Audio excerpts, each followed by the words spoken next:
This is a Tracking the Tropics update with a certified most accurate weather team at First Coast News. Hello everyone, I'm meteorologist Lee Southwick, and we have a new named storm in the Atlantic. The National Hurricane Center went ahead and skipped the tropical depression and said this thing actually rapidly organized and is already a tropical storm. Therefore, it gets the name Erin. It has sustained winds of 45 miles an hour. It only needed 39 to become a tropical storm, but it has organized so much so that it is now a tropical storm with 45 mile per hour winds. It is expected to strengthen and become a major hurricane by the weekend. That is several days away. So there's no need to panic with this system, but it is something we're watching closely because, as you can see, it will be moving across the Atlantic, and we need to watch to see when it turns to the north. But right now, here is the new cone. This was also a special advisory from the National Hurricane Center coming out at 11 a.m. Now that it is named, we will get these updates every 3 hours. So the next update on this system coming at 2 p.m. So on and so forth every 3 hours until if it threatens land, then they would do it a little bit more frequently. But for now, we do have a tropical storm. Erin has formed. Winds of 45 miles an hour, pressure at 1,004. It's moving to the west at 20 miles an hour, so a fairly decent speed as it moves off to the west. And again, it is expected to strengthen as it does so. So today, tomorrow, expected to stay at tropical storm strength, but by Wednesday, expected to become a Category 1 hurricane with winds of 80 miles an hour. From there, unfortunately, it is expected to strengthen further. So by Friday, we could be dealing with a Category 2 hurricane, and over the weekend, we could be dealing with a major Category 3 hurricane. You can see that there at the end of the cone, it's saying as it's moving north of the Caribbean, it is expected to strengthen to have sustained winds of 115 miles an hour, and that would make it a Category 3, which is a major hurricane.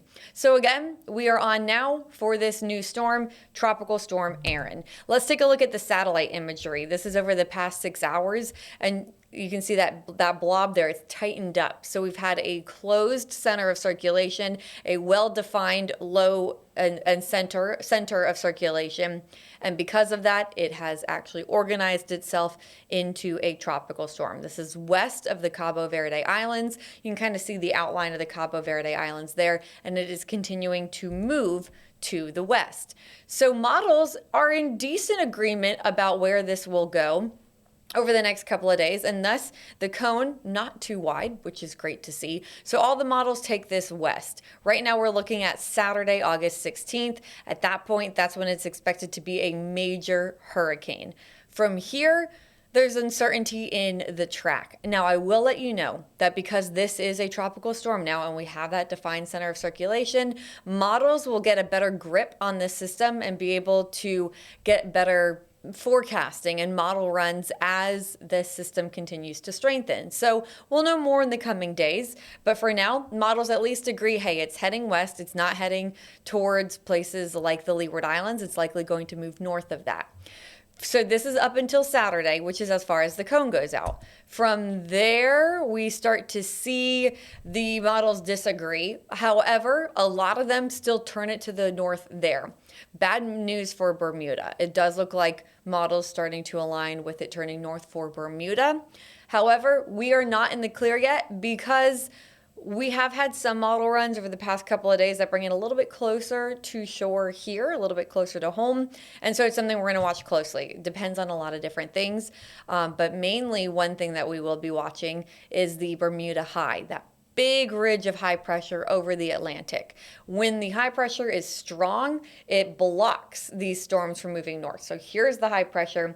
The storm is moving across the Atlantic. It can't turn to the north because it's blocked. So that would continue to move it west towards us. But if the high pressure breaks down, then the storm can turn to the north and move away from us. So here locally, we want it to turn to the north early. We want that Bermuda High to break down. However, Unfortunately, for the island of Bermuda, this does look like it's heading more in that direction, but still a lot can change. Meanwhile, we do have, as mentioned, decent model agreement. So here are the models, the GFS and the European models, showing this storm strengthening as it moves across the Atlantic. And then by around August 16th, somewhere north of around Puerto Rico, northeast of Puerto Rico. From there, it's going to continue to move generally to the north and northwest. And as mentioned, a lot of these models turning it to the north before it reaches us here on the First Coast. So the model's a bit more promising for us locally. Again, though, not out of the woods yet. We will have to watch it very closely. As mentioned, we need to watch that ridge of high pressure. So if it holds, it could continue to push the storm closer to our shore. So that's why we're just saying continue to check back in for updates just to make sure over the coming days. We're going to keep a close eye on that and let you know more about the path of this storm.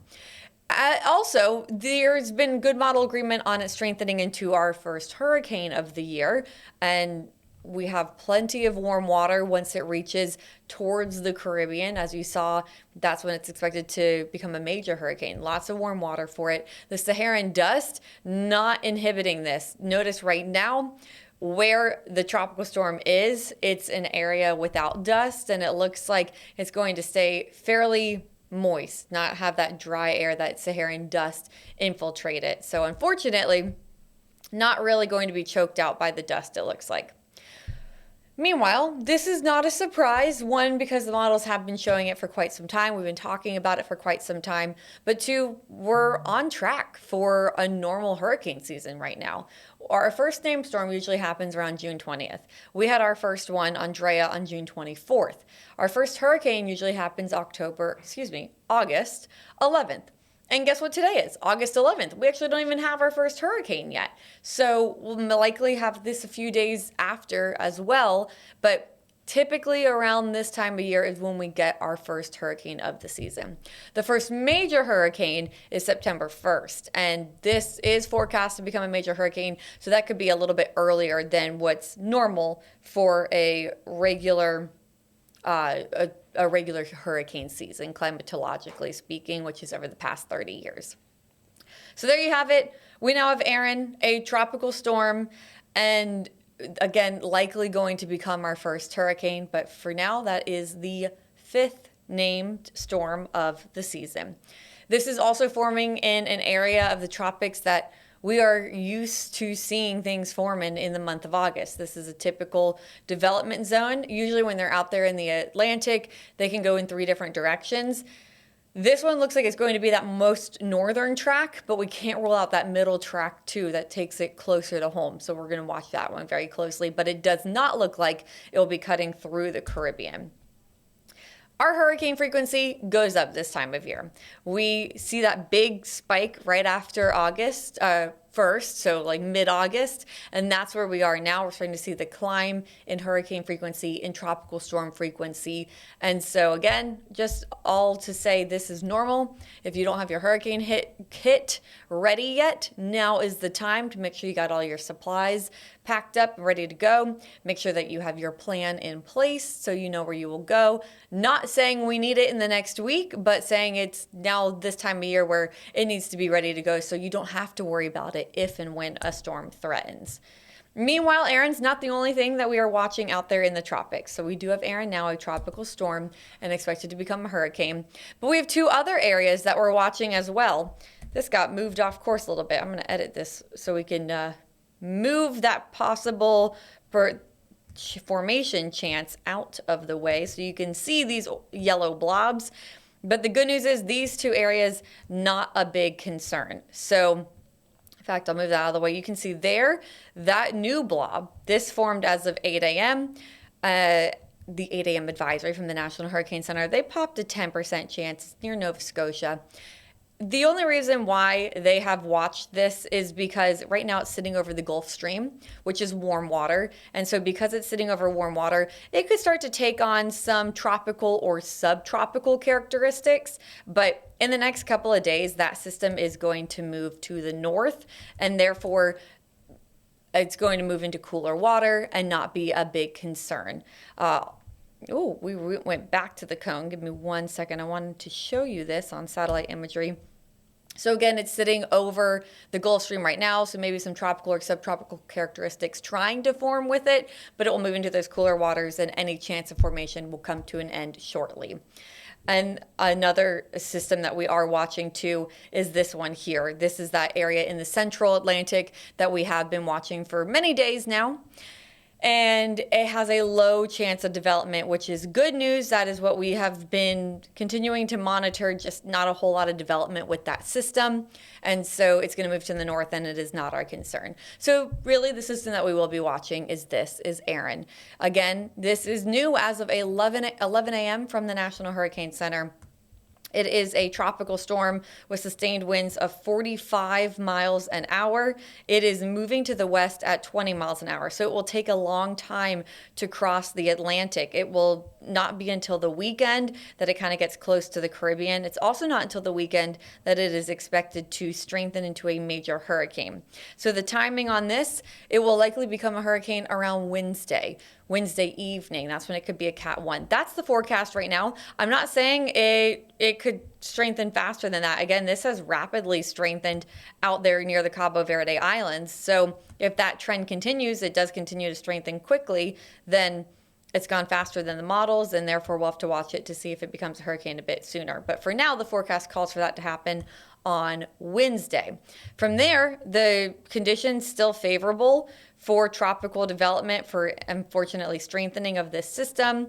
And so by Saturday, by the weekend, that's when it could potentially be a major hurricane, a Category 3 hurricane. Right now, though, all the way over in the Cabo Verde Islands, or to the west of the islands. So there's no need for an immediate concern, an immediate panic. This is something that we are going to watch over the coming days, and we will let you know if it's something that does become a concern. But for now, what we're watching, again, tropical storm, expected to strengthen. That's not a surprise. Continuing to move to the west. Not a surprise that it does move over towards the western Atlantic, which is near us.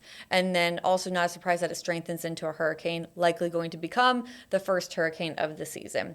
From there, though, again, a lot of uncertainty. So let's take another look at these models. These are spaghetti models. And they are in great agreement about this just booking it west over the next several days. By Saturday, sitting north of Puerto Rico, likely to the northeast. And then we get some disagreement because it really, again, just depends on what that Bermuda high is going to do, what that ridge of high pressure is going to do. But if it turns to the north, it's not a concern for us. It is obviously a concern for Bermuda. But some models do bring it a little bit closer to home. So we'll have to watch, for, again, not in the clear, but we'll have to watch out for that possibility because some do bring it a bit closer at times, while most of the models, including the main GFS and European model, turn it to the north. Although notice, so this is August 18th. That's next Monday. That's a week away. It's to our east. So this is, I just don't want anyone to get burnt out with this system, being concerned about it all week because it's so far away. But next Monday, we'll likely be talking about a hurricane off the east coast of Florida somewhere.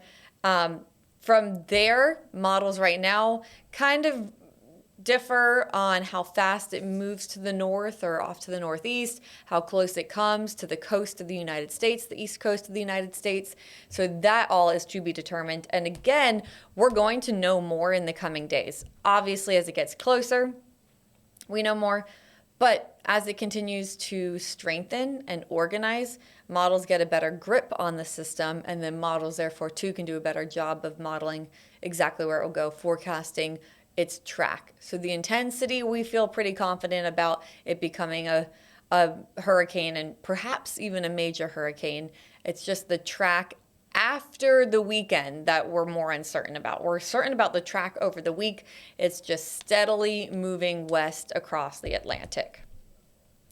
And then, as mentioned, still plenty of time to monitor because it is a whole week away, and we'll see how far it moves to the west before it turns to the north. plenty of warm water out there, plenty of atmospheric ingredients to let it strengthen, unfortunately, when it comes to the warm water. When it comes to the moist air, because there's not a whole lot of Saharan dust out there either that will inhibit it from forming. So again, this is normal for this time of year, usually around August 11th. We do have our first hurricane. Today is August 11th, and I hope it does not strengthen into a hurricane rapidly today. So likely a couple of days behind the average first date of a hurricane, climatologically speaking, when you look at the past 30 years. But our first major hurricane happens on September 1st usually, and this one could be a bit early. This one could become a major hurricane and therefore form in August. The name is Erin. That would be Hurricane Erin if it does make it to hurricane status. So there's a list of your 2025 tropical cyclone names, and we are five names on the list now. This is, again, the area that we'll continue to monitor because there were other areas to watch too in the Atlantic, but those two areas, low chance of development. So this is the main system that we are watching. But it's not uncommon to have these multiple areas to watch this time of year as we see the peak of hurricane season start to ramp up. So mid-August, the peak of the peak is September 10th, and then tropical activity continues to be elevated through October. You get a little peak later in October too, a mini peak, you can kind of see it there. But now until October, we're going to see a lot more activity. These tropics are heating up, which is normal for this time of year. So there are those other two areas that we're watching. Again, we have Erin, but then we also have two areas of potential tropical development. They both have a low chance of tropical development, a 10% chance of tropical development. So not only in the next 2 days, in the next 7 days as well. This one here, this is in the central Atlantic. This is what we've been watching for a long time now, and it continues to not be a concern to us. It's going to continue to move to the north. It is likely not going to develop into anything. Also, we have this area, which is new as of the 8 a.m. advisory from the National Hurricane Center. It was given a 10% chance because you can kind of see it trying to organize just a little bit. It's sitting over the warm Gulf waters, and warm water is fuel for hurricanes. So I said warm Gulf waters. Gulf Stream. It's the Gulf Stream, which that's warmer than the rest of the Atlantic over anywhere, right off our coast, but also up there.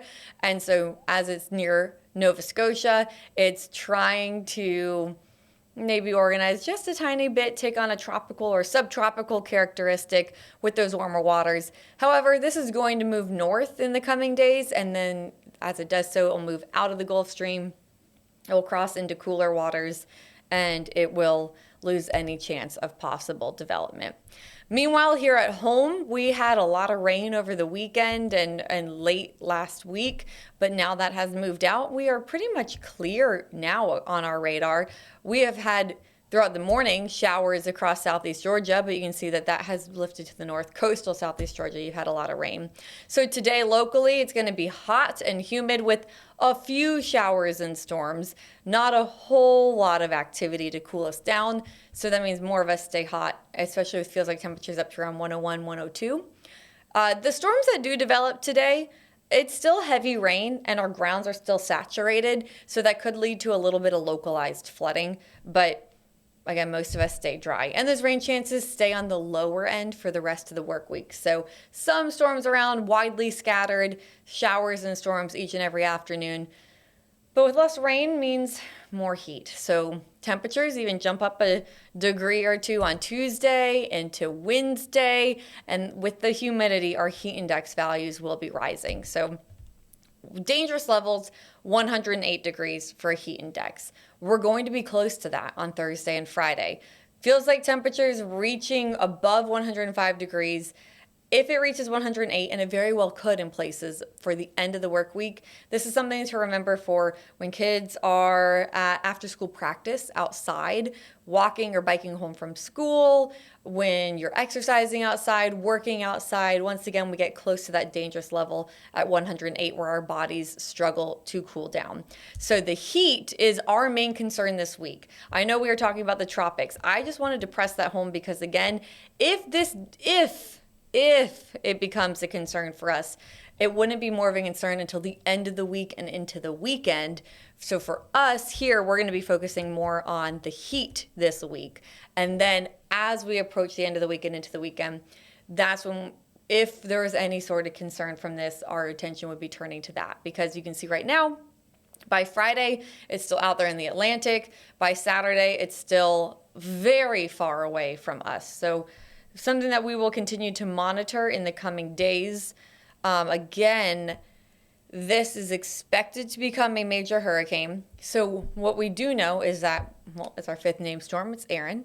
It is likely going to become the first hurricane of the year at a Cat 1 hurricane, perhaps by Wednesday. We'll watch that closely. But then the National Hurricane Center going ahead and saying they're forecasting this to become a major Category 3 hurricane with sustained winds of 115 miles an hour by Saturday morning. So over the weekend, we will be watching a hurricane, perhaps even a major hurricane out there. And we'll know more when it comes to our models and our modeling and the forecast in the coming days. Because for now, it is starting to organize. Now it is a tropical storm with sustained winds of 45 miles an hour. And so now models have something more to grip onto, to grab onto, and to watch and map out. So here are the models as of right now, as of 11 a.m. on Monday morning. And they're in decent agreement all the way through Saturday. That's what the cone looks like too. Pretty confident that it's moving in that direction. But from there, they start to split a bit. A lot of them turn it to the north from that point on, which is good for us locally, but bad for places like Bermuda. If it comes a little bit closer, then we're talking more about big swells, rip current risk, and some models have taken it close to the coast, while most of the models are saying we're going to be okay. We can't ignore that possibility of it getting close to the coast. And so that is what we're going to be watching over the next couple of days, see how this starts to play out. We'll let you know if anything becomes a bit concerning. But for now, most models trending in our favor when it comes to the first coast. So again, GFS is in blue. European model is in yellow. We like when they have agreement because it helps us get a better idea on what the forecast really is and should be. And so by August 16th, by the weekend, it is north of Puerto Rico. This makes it strengthen into a major hurricane. And then from there, it moves to the north and stays off the coast of the United States. So locally, the model trend a bit better for us. Not good for Bermuda, but a bit better for us. So here you go. There's a look at the cone. We do now have Erin. It wasn't even a tropical depression. Didn't get that classification from the National Hurricane Center. They went from an invest straight into a tropical storm. An invest as of 8 a.m. to 11 a.m. They said, you know what? It's a tropical storm. In fact, it's a tropical storm with winds of 45 miles an hour. Their forecast does strengthen it into a hurricane by Wednesday. If it continues to organize quickly, it could be a little bit sooner than that. We're going to watch it very closely for you all. We will be back here with more updates again at 4 p.m. and at 8 p.m. tonight.